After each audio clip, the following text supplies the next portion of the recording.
Bhuvanagiri MP Chamala Kiran Kumar Reddy media సమావేశం నిర్వహించారు. ఈ సందర్భంగా ఎంపీ మాట్లాడుతూ హరీష్ రావు, కేటీఆర్ మళ్లీ తెలంగాణ సెంటిమెంట్ ను రగిలించే ప్రయత్నం చేస్తున్నారని, ప్రజలు, కాంగ్రెస్ కార్యకర్తలు, నాయకులు అప్రమత్తంగా ఉండాలని అన్నారు.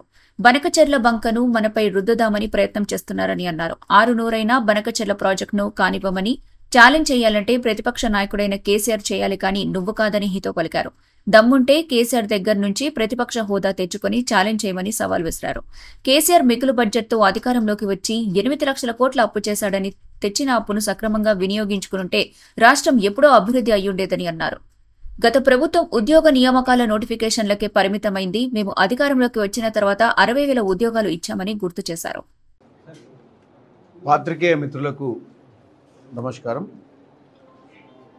ఈరోజు భువనగిరి పట్టణంలో హెచ్ఎండిఏ నిధులకు సంబంధించినటువంటి డెవలప్మెంట్ కార్యక్రమాలు మా ఎమ్మెల్యే గారు కుమ్మం అనిల్ రెడ్డి గారు ఆహ్వానం మేరకు నేను 10-12 నియర్లీ వార్డులలో ఈరోజు వెళ్ళి శంకుస్థాపనాలు చేసి అక్కడ ఉన్నటువంటి ప్రజలతోటి కూడా కలిసి వాళ్ళ సమస్యలు కూడా తెలుసుకునే ప్రయత్నం చేసినాము.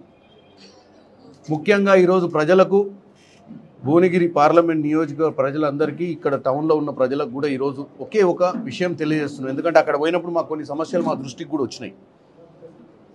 సంవత్సరన్నర పాలన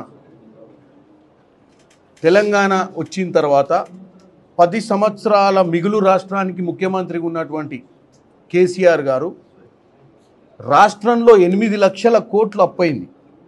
వాస్తవంగా రాష్ట్రంలో జరిగినటువంటి అప్పును చూస్తే వాటిని సక్రమంగా ఖర్చు పెట్టుంటే ఈరోజు ఈ భువనగిరి టౌన్లో మనం ఏదైతే డ్రైనేజ్లు, రోడ్లు, ఒక భువనగిరి అనే కాదు, రాష్ట్ర వ్యాప్తంగా ఉన్న మున్సిపాలిటీలు కానీ, రాష్ట్ర వ్యాప్తంగా ఉన్నటువంటి గ్రామ పంచాయతీలు కానీ సస్యశ్యామలం అయ్యేటి.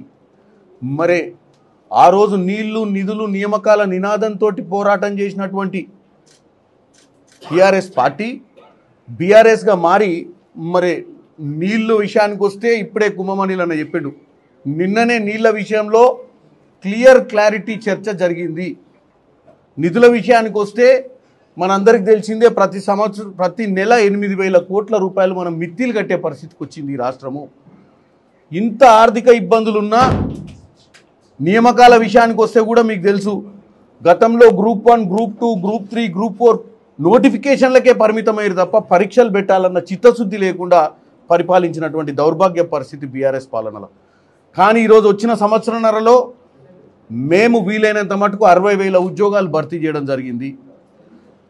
దావోస్కి రేవంత్ రెడ్డి గారు వెళ్ళి ఎన్నో పెట్టుబడులు తీసుకొచ్చి అన్ని గ్రౌండింగ్ అవుతున్నాయి. అంటే 10 ఏళ్ల సంసారం వాళ్ళు ఏం చేసిర్రో కానీ సంవత్సరంన్నరలోనే ప్రజల్ని తప్పుదోవ పట్టించే ప్రయత్నం చేస్తున్నారు.